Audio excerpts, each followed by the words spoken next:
Evangelho de Jesus segundo João, capítulo 17, versículo 17, ouçam o que diz: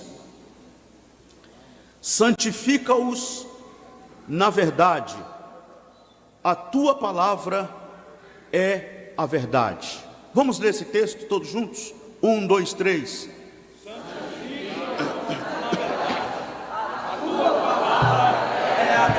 Amém. Deus abençoe. Deixe sentar.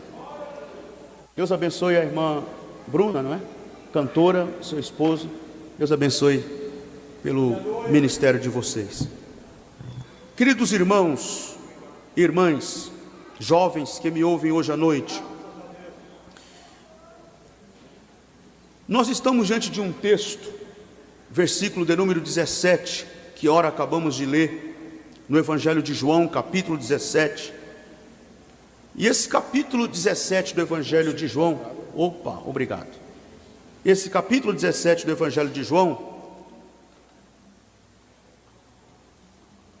é um capítulo que nos mostra o conteúdo, na verdade, revela para nós o conteúdo da oração sacerdotal de Jesus.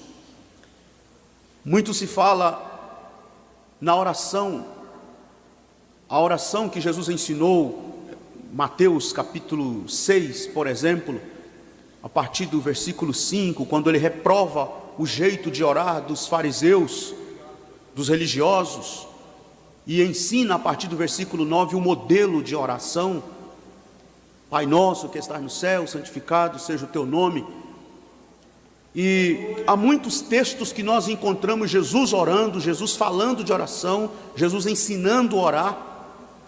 E o capítulo 17 é um dos poucos capítulos do Evangelho que nos mostra o conteúdo da oração de Jesus. Porque a oração dominical de Mateus capítulo 6, que eu acabei de mencionar, não é o conteúdo da oração de Jesus. Jesus estava ensinando a orar. Ele falou: quando vocês forem orar, orem assim. Mas não era o conteúdo de sua oração ali. Há outros momentos que nós encontramos Jesus orando, e Jesus estava orando, e Jesus, outros momentos, está ensinando a orar. Tem um momento, inclusive no Evangelho, que os discípulos pedem a Jesus que os ensine a orar, e Jesus ensina a orar, e Jesus ora. Mas o que era que Jesus orava? Qual era o que ele falava? Quando ele ia orar, ele falava o quê? Então o capítulo 17 é um dos poucos capítulos que nós temos aqui acesso ao conteúdo da oração de Jesus. O que ele orou, como ele falou, como ele se expressou. E eu não quero me deter no conteúdo em si da oração de Jesus, até porque esse não é o tema da festa. O tema de vocês se restringe ao versículo de número 17, que faz parte desta oração, está inserido nesse contexto do conteúdo da oração de Jesus, quando ele diz: santifica-os na verdade, a tua palavra é a verdade. Santifica-os na verdade. O que Jesus estava orando? Olha o conteúdo da oração de Jesus: pedindo ao Pai santificação para os seus discípulos e, por conseguinte, a sua igreja. Porque se vocês prestarem bem atenção aqui em João capítulo 17, Jesus está orando tanto pelos discípulos, como está orando por nós, por todos nós, pela sua igreja que se levantaria, pelos seus discípulos, pelo batalhão de discípulos que se levantariam ao longo dos anos, das décadas, dos séculos e dos milênios, até nós hoje, e até o dia da sua volta. E ele está pedindo ao Pai em oração exatamente isto: santifica-os na verdade, a tua palavra é a verdade. Agora observem bem, nós temos duas palavras aqui de suma importância nós pensarmos nela hoje à noite, tendo em vista que estamos diante de um tema que nos convida a refletirmos sobre santidade, que é a palavra santifica-os e a palavra verdade. Essas duas palavras ganham destaque neste versículo do número 17 da oração sacerdotal de Jesus? A palavra santifica-os, ou santifica, e a palavra verdade. Então deixa eu resumir aqui, de acordo com o tema de vocês: santidade e verdade. Verdade e santidade. E eu quero começar pela palavra verdade. Olha o que Jesus está pedindo: santifica-os na verdade. Santifica-os na verdade. O que é isso que Jesus está pedindo? Santifica-os na verdade. O que é verdade? Nós precisamos pensar verdade em 3 grandes momentos, pelo menos. Olhem para cá, por favor, serei rápido. 3 grandes momentos. Primeiro, o que era verdade? Ou qual o conceito de verdade no primeiro século? É importante pensarmos nisto, porque Jesus está nesse contexto do primeiro século. Jesus está orando, Jesus está lidando com os discípulos, Jesus está lidando com as multidões, Jesus está lidando com o aspecto político e religioso do seu tempo, Jesus está lidando com toda a estrutura religiosa de seu tempo, no contexto do primeiro século. E o que é verdade, ou o que era verdade no contexto do primeiro século? Vocês sabem muito bem que no primeiro século haviam 2 grandes influências, uma política e outra filosófica. A grande influência política, vocês sabem, o Império Romano. E a grande influência filosófica, os gregos. Então, os gregos tinham uma enorme influência filosófica, exerciam uma enorme influência filosófica naquele contexto. E o conceito de verdade, segundo a perspectiva grega, o que era verdade? Verdade, por exemplo, esse púlpito aqui, esse púlpito que está aqui hoje. Vocês todos estão vendo que aqui tem um púlpito, onde eu apoio as minhas mãos, onde eu coloco aqui a minha Bíblia, onde está aqui o meu sermão, o púlpito, esse púlpito aqui. Um exemplo que eu quero dar com este púlpito: se você conseguir saber tudo a respeito deste púlpito, se você conseguir descobrir tudo a respeito deste púlpito, qual o material que foi utilizado na construção deste púlpito, quantas mãos trabalharam aqui para produzir este púlpito, qual a expectativa ou o projeto da pessoa que desenhou, que colocou no papel e que desenvolveu desde o projeto no papel até o produto finalizado, pronto. Se você souber tudo a respeito deste púlpito, os gregos dizem: você tem toda a verdade sobre este púlpito. Conceito de verdade no primeiro século, segundo o critério ou a perspectiva grega, era você saber tudo, dissecar tudo a respeito de uma determinada coisa. Então, se você tem o conhecimento exaustivo, completo, pleno deste púlpito, eu estou dando o exemplo do púlpito, mas pode ser o banco, pode ser o microfone, pode ser a caixa de som, pode ser a árvore que está ali do lado de fora. Se você souber tudo a respeito de uma determinada coisa, então diriam os gregos: você tem toda a verdade a respeito desta coisa. Alguns dizem que os filósofos ficavam discutindo verdade, era um tema caríssimo para os filósofos que ficavam nas praças, publicamente, nas esquinas, discutindo filosofia e discutindo verdade. Talvez fosse por esta razão que quando Jesus foi levado perante Pilatos, que Pilatos faz um interrogatório a Jesus, e Jesus até que vai dando corda a Pilatos, não necessariamente respondendo muitas vezes, e Jesus é especialista nisso, né? Fazer uma outra pergunta em cima da pergunta que foi feita, e nisso ele fechava muita gente, inclusive Pilatos. Até quando Jesus fala da verdade, que ele veio para dar testemunho da verdade, Pilatos olhou para Jesus e perguntou: o que é a verdade? E quando Pilatos perguntou para Jesus o que é a verdade, o Evangelho parece que, no Evangelho de João, capítulo 18, parece haver uma pausa. Parece haver uma pausa, eu vou explicar já porque parece haver uma pausa. Parece haver uma pausa, Jesus fica em silêncio, não responde absolutamente nada. E de repente, Pilatos meio que num susto, Pilatos meio que num tranco, se volta para a multidão e afirma categoricamente: eu não vejo nele culpa alguma. Por que eu digo que parece haver uma pausa ali? Porque quando Pilatos pergunta que é a verdade, Jesus fica em silêncio e encara Pilatos. E Pilatos olha dentro dos olhos de Jesus.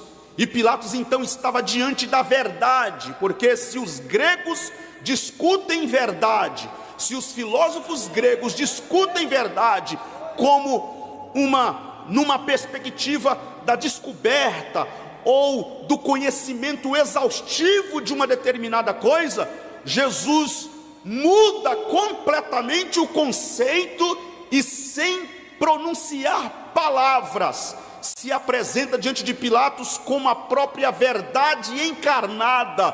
E ele diz em João capítulo 14: eu sou o caminho e a verdade e a vida. Mas este era o conceito de verdade no primeiro século, na perspectiva grega. Vamos avançar um pouquinho mais na história. A gente chega no período medieval, na Idade Média. O que era verdade? Qual o conceito de verdade na Idade Média? Na Idade Média, verdade tem que se submeter ao crivo da igreja romana, que falava em nome de Deus. Então, por exemplo, se na Idade Média eu digo assim: esse púlpito é a verdade, você diz assim: amém, é a verdade. Por quê? Porque eu digo que esse púlpito é a verdade. Se alguém questionar, eu digo: Deus falou que é a verdade, esse púlpito é a verdade. Então, amém, todo mundo balança a cabeça, todo mundo concorda, ninguém ousa discordar. Porque se alguém ousasse discordar do que diz o Papa, do que diz a igreja, que ousa falar em nome de Deus, o império empresta a espada e a igreja executa o indivíduo. Então é presumível que você não vai questionar. Isso é o conceito de verdade na Idade Média. Mas eis que vem um outro momento na história da humanidade. Se a gente avançar um pouquinho mais na história, nós vamos chegar no período do iluminismo, da razão, da descoberta científica. E aí verdade ganha um outro conceito. O que é verdade agora no iluminismo, na razão, no descobrimento científico? Se eu digo para você: esse púlpito é a verdade, você diz assim: me prove cientificamente. Porque na modernidade, a modernidade não lida ou não quer dialogar com fé. A modernidade quer dialogar com a ciência. Então, se eu digo que isso aqui é a verdade, então a modernidade exige, a modernidade cobra de mim que eu prove cientificamente. Mas aí a gente avança um pouquinho mais na história, e então nós vamos chegar no momento que é chamado de pós-modernidade, que é esse momento que nós estamos agora. E um dos grandes pilares da pós-modernidade é o relativismo. E aí alguém diz assim: não, verdade é relativo. É relativo. Você pode relativizar a verdade. Dizem alguns, nesse contexto pós-moderno, afirmam que a verdade pode ser relativizada. Você pode relativizar. Aí alguém diz assim: o que é verdade para você não é verdade para mim, ou pode não ser verdade para mim. E o que é verdade para mim pode não ser verdade para você. Então, na pós-modernidade, se eu disser assim: esse púlpito é a verdade, o homem pós-moderno diz assim, balança os ombros e diz: problema seu, e daí que é a verdade? O homem pós-moderno balança os ombros e diz assim: é verdade para você, para mim não é verdade. Por que eu estou fazendo esse comentário desses grandes momentos da história? Primeiro século, na perspectiva grega; na Idade Média, na perspectiva da igreja que falava em nome de Deus; na modernidade, a verdade tem que se submeter ao crivo científico ou ao crivo da ciência; na pós-modernidade, a verdade tem que se submeter ao crivo do relativismo, do homem pós-moderno que relativiza tudo. Estou fazendo esse comentário para dizer a vocês o seguinte: que para nós cristãos, verdade no Evangelho, a verdade no Evangelho para nós cristãos, na fé cristã, não se submete ao crivo da filosofia grega. Verdade no Evangelho não se prende aos dogmas e aos ditames da igreja medieval que falava em nome de Deus. Verdade no Evangelho não está subordinada, nem limitada, nem presa aos descobrimentos ou às provas científicas da modernidade. Verdade no Evangelho não se submete e nem está presa aos conceitos ou preconceitos do homem pós-moderno que tudo quer relativizar. Porque verdade no Evangelho não é um conceito filosófico, verdade no Evangelho não é um conceito doutrinário, verdade no Evangelho não é um dogma, não é uma teoria, verdade no Evangelho é uma pessoa. E quem é esta pessoa? É a pessoa bendita, maravilhosa, inaudita de Jesus Cristo Nazareno. Ele é a verdade. E eu repito mais uma vez o texto que já mencionei, de João capítulo 14, versículo do número 16, que foi a resposta que Jesus deu a Filipe quando disse, para Tomé quando disse: eu sou o caminho e a verdade e a vida, ninguém vem ao Pai se não for por mim. Portanto eu posso vos afirmar hoje à noite, sem medo de errar, que a verdade no Evangelho é o verbo de Deus que se fez carne e habitou entre nós, e nós vimos a sua glória como a glória do unigênito do Pai, cheio de graça e de verdade. O que é a verdade no Evangelho? É a pessoa bendita, gloriosa, maravilhosa de Jesus. O verbo se fez carne e veio morar entre nós. Eu posso afirmar sem medo de errar: Jesus não fez a verdade, Jesus não criou a verdade, Jesus não inventou a verdade, Ele é a própria verdade, Ele é a verdade encarnada. Louvado seja o seu nome. Então o que é que Jesus está falando quando ora? Santifica-os na verdade. Ele está dizendo: santifica-os em mim, santifica-os em mim. Eu quero dizer hoje à noite, moço e moça que me ouve, nós somos santificados em Cristo. Ninguém aqui é santificado no pastor, ninguém aqui é santificado na doutrina da igreja, ninguém aqui é santificado na teologia do fulano, do beltrano, ninguém aqui é santificado na teoria ou no achismo de sei lá quem. Nós somos santificados em Cristo, porque Ele é a verdade, e esta é a oração de Jesus: santifica-os na verdade, a tua palavra é a verdade.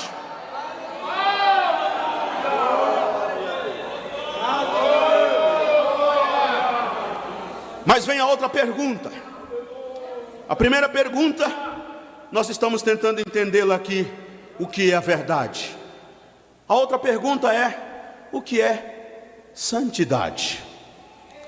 E eu não vou ter tempo, que a hora já está me falando para parar. Mas deixa eu só pincelar aqui, amanhã a gente continua. O que é santidade? Queridos irmãos, em primeiro lugar, nós precisamos pensar o seguinte: santidade, segundo a oração de Jesus aqui, tá? Não é Nilson que está falando, não, é a oração de Jesus aqui. Santidade não parte de nenhum esforço humano, no sentido de dizer assim: eu sou santo na perspectiva dos meus méritos, porque eu orei, porque eu jejuei, porque eu fiz por onde, porque eu me santifiquei. Eu já quero logo lhe dizer que pelos méritos humanos, pelos esforços humanos, ninguém pode se santificar. Ninguém. Porque, deixa eu dizer, santificação, deixa eu deixar a santificação por último, vamos começar por justificação. Justificação, salvação e santificação são méritos exclusivamente de Cristo. Justificação, eu fui justificado. Salvação, eu fui salvo.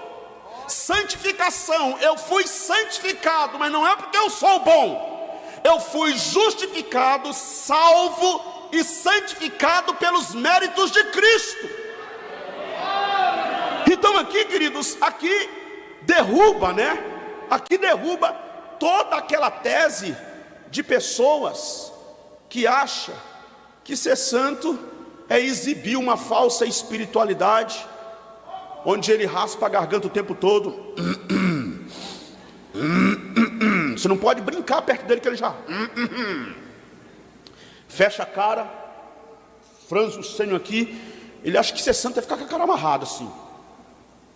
Você brinca com... Irmão, ficar perto de alguém assim, isso é o famoso religioso. Religioso. Mas religioso não é religioso, porque todos nós somos religiosos. Nós somos pessoas religiosas, pessoas de fé, pessoas que exercemos devoção com Deus, o nosso Deus. O religioso aqui é aquele religioso, como é que eu diria? Doente, como eram os fariseus. Percebam que Jesus não critica os fariseus por eles serem zelosos. Não, Jesus não critica os fariseus por isso. Jesus critica os fariseus e denuncia os fariseus pela hipocrisia deles. Era a hipocrisia deles, que eles achavam que ser santo era colocar aquelas roupas longas, mangas talares, aquela placa santidade ao Senhor no peito. Irmão, por incrível que pareça, o fariseu, que hoje ganhou uma conotação pejorativa, né? Quando a gente quer chamar o irmão de hipócrita, a gente diz assim: ah, você é um fariseu. Mas na verdade o fariseu nos dias de Jesus era outra coisa, não tem nada a ver com hipócrita. É claro que os fariseus eram hipócritas, Jesus chamou os fariseus de hipócrita, mas o fariseu não precisa necessariamente ser hipócrita, porque o fariseu era uma ala dentro do judaísmo, muito sectária, exigente, com os códigos, com as leis.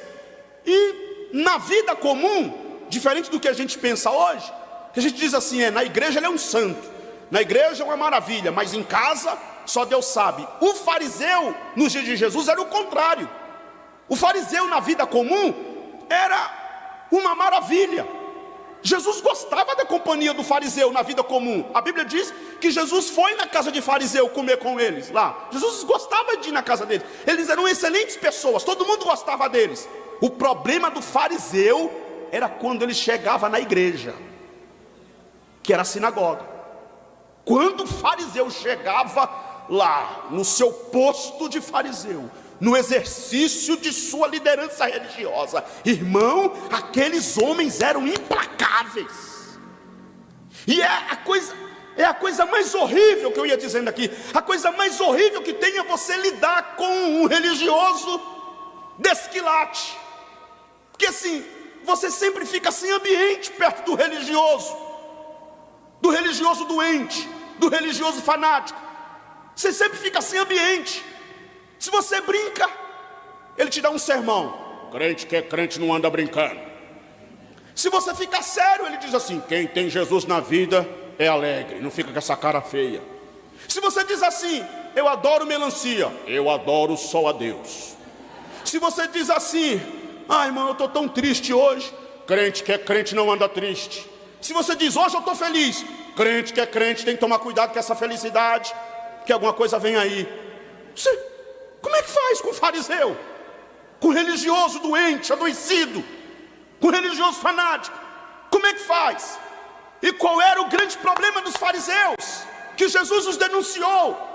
Jesus os denunciou porque eles queriam se auto-justificar, justiça própria, se auto-justificar diante de Deus. Eles queriam exibir uma falsa espiritualidade, hipocritamente, como Jesus denunciou. Eram bonitos por fora, mas por dentro eram como sepulcros caiados, por dentro estavam cheios de podridão, porque era esta a realidade deles. Queriam se auto-justificar, que exibiam uma falsa espiritualidade, mas eram cruéis, eram implacáveis, eram hábeis para apontar o erro do outro, para matar, para jogar fora, tudo em nome do quê? Em nome do rigor religioso, em nome da lei, em nome do capricho religioso. E aí Jesus diz assim: pela lei, Paulo na verdade disse, né? Pela lei ninguém será justificado. Ninguém será justificado. Estou rejeitando a lei? Não, Jesus veio e cumpriu a lei. Ele cumpriu a lei. Isso precisa ficar claro, porque muitos crentes ainda não compreenderam. Mais de 2000 anos desde que Jesus esteve aqui, mais de 2000 anos desde que ele foi pregado na cruz do Calvário, mais de 2000 anos desde que o seu corpo foi colocado naquela sepultura, mais de 2000 anos desde que ele ressuscitou dentre os mortos e ascendeu aos céus à vista dos discípulos. E ainda hoje há crentes que não compreenderam isto, não entenderam que Jesus veio, cumpriu a lei, e nós estamos aqui não pela lei, estamos aqui pela lei sim, mas não é a lei do juízo, a lei da sentença. Estamos aqui sob a lei de Cristo, e a lei de Cristo nos traz esta graça maravilhosa e abundante sobre nós. Então deixa eu te dizer aqui uma coisa: ninguém vai ser santo, ninguém consegue se santificar achando que, seguindo rigorosamente, eu vou fazer isso aqui, eu vou vestir assim, eu vou fazer assim, eu vou pisar assim, e pronto, está resolvido o problema. Jesus diz: não, o problema não está aqui fora, na casca. Jesus diz: o problema está aqui dentro. O problema está aqui dentro. Porque se você quiser viver de acordo com a lei, ou você vai adoecer, ou você vai se tornar um cínico, ou você vai se transformar num hipócrita. Quem pretende levar a ferro e fogo a lei e os mandamentos para viver, vai se transformar num legalista. E o que é legalismo? Legalismo é colocar o mandamento, a norma, a lei, a doutrina acima da vida. É condicionar a salvação. O que é ser um legalista? É querer condicionar a salvação ao esforço meramente humano. E Paulo diz na carta aos Gálatas, capítulo 3, versículo 24, que a lei é aio. O que é aio? É uma espécie de tutor, é uma espécie de um tutor que guia, é uma espécie de uma metodologia pedagógica, é uma pedagogia. Então o que é a lei? A lei é aio, a lei é tutor, a lei é uma pedagogia que nos leva a algo maior. Que algo maior é esse? Cristo. A lei é aio que nos conduz a Cristo. Então o que é legalismo? O que é ser legalista? É toda a tentativa de se tornar aceito por Deus fora dos méritos de Cristo e da ação da graça de Deus. Vou repetir: ser legalista ou legalismo é toda a tentativa de se tornar aceito por Deus fora dos méritos de Cristo e da ação da graça de Deus. Querido irmão, querida irmã, ouça a voz deste simples pregador que vos fala hoje à noite.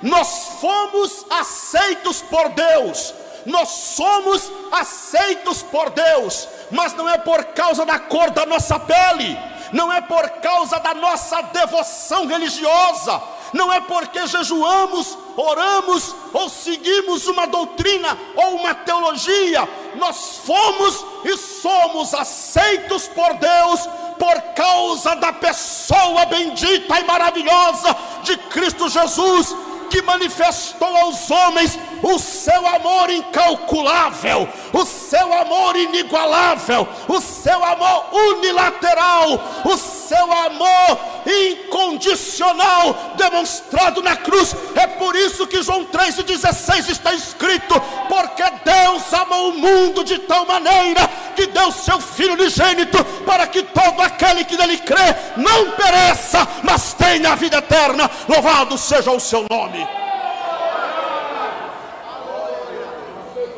Então, o que é santidade?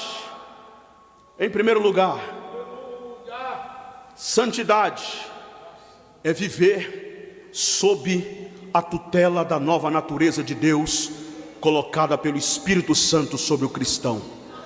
Vou repetir: santidade, em primeiro lugar, é viver sob a tutela da nova natureza de Deus, colocada pelo Espírito Santo sobre o cristão, capacitando-o para viver a excelência da vida de Deus.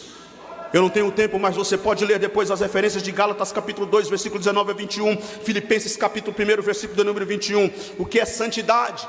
Santidade pode ser definida como o efeito inicial da justificação de Deus em nossas vidas. Quando o pecador se converte, ele é considerado justo nos méritos de Cristo. E o que é justificação? Justificação é Deus nos imputando a justiça de Cristo. Foi exatamente isso que aconteceu na cruz do Calvário.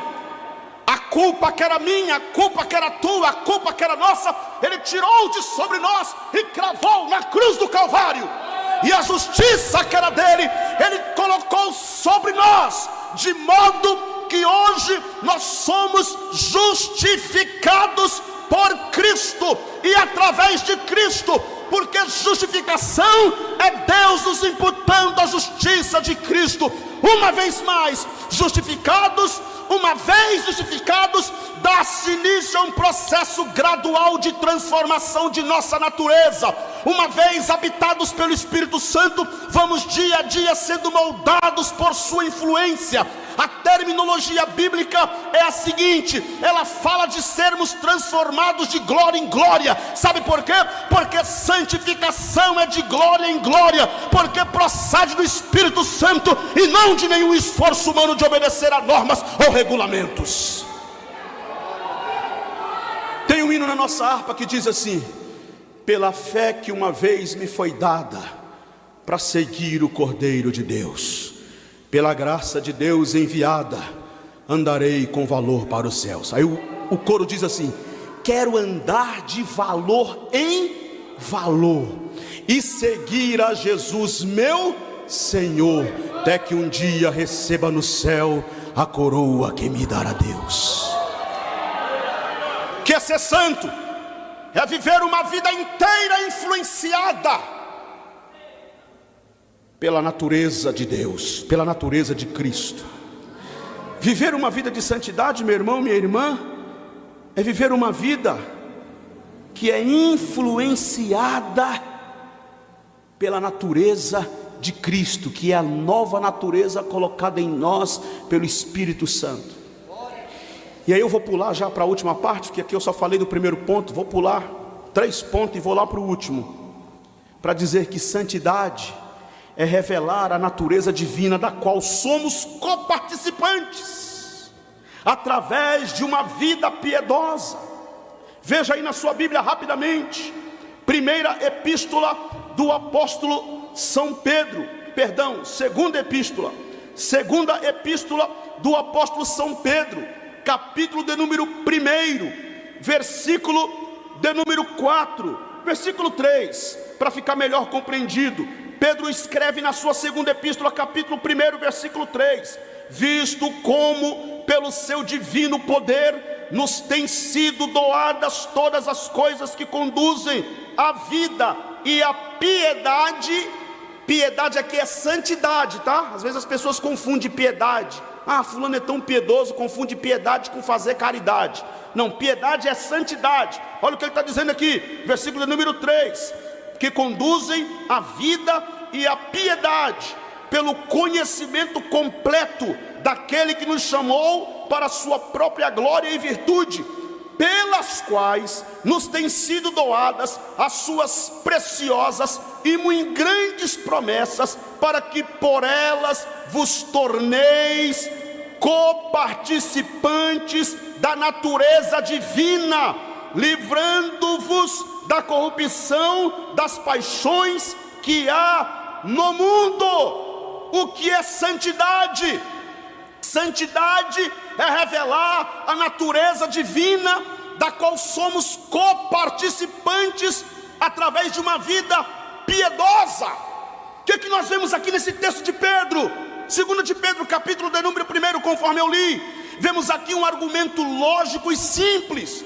Os filhos herdam a natureza dos pais. Deus é santo, portanto, como seus filhos que somos, devemos ter também uma vida de santidade. Somos assim coparticipantes da natureza divina. Ah, meus queridos irmãos e irmãs, que coisa maravilhosa, que coisa gloriosa. E eu quero dizer para vocês aqui, nas minhas últimas palavras, que o grande objetivo pelas quais nós somos exortados à santificação, o grande objetivo pelas quais nós somos exortados à santificação é para o glorioso dia, em que nos encontraremos com o nosso Senhor Jesus Cristo. Louvado seja o seu nome. Porque o apóstolo São Paulo, na primeira carta aos Tessalonicenses, capítulo 5, versículo 23, diz: o mesmo Deus da paz vos santifique em tudo, e o vosso espírito, alma e corpo sejam conservados íntegros e irrepreensíveis na vinda de nosso Senhor Jesus Cristo. Qual é o grande objetivo dessa santificação? É para o grande encontro do nosso Senhor Jesus Cristo na sua vinda. Vejam bem, meus queridos irmãos e irmãs, concluo aqui. Eu disse que santidade é absorver os valores de Deus, é viver sob a tutela da nova natureza de Deus colocada sobre nós pelo Espírito Santo. Eu disse que santidade é revelar a nova natureza da qual nós somos coparticipantes, a natureza de Cristo. Se eu perguntar aqui quem quer ser arrebatado, quem quer ir para o céu, todos levantarão a mão. Mas a grande questão não é quem quer ser arrebatado, não é quem vai ser arrebatado, não é quem quer ir para o céu no arrebatamento da igreja. A grande questão é a seguinte: quem é que vai? Quem vai é aquele que tem prazer e aprendeu a andar com Jesus aqui. Eu preciso aprender a andar com Jesus aqui. Se eu não quero andar com Jesus aqui, se eu não quero ser coparticipante dessa nova natureza, se eu não quero encarnar os valores de Cristo, se eu não quero viver uma vida influenciada pela natureza de Cristo, pela personalidade de Cristo, como eu quero ir morar lá? Como? Quer dizer, Ele vem, Ele voltará. E a grande questão não é quem quer ir, a grande questão não é quem vai, a grande questão é quem é que está andando com Ele aqui, lado a lado com Ele. Não é à toa que Enoque é considerado como um tipo da igreja que vai ser arrebatada, porque lá no livro do Gênesis a Bíblia apresenta Enoque como homem que andou com Deus e Deus o tomou para si. Ou seja, a igreja será arrebatada quando ela atingir o nível e o patamar de Enoque. A igreja andou com Deus e foi arrebatada e foi tomada para si. Fica em pé comigo em nome do Senhor Jesus.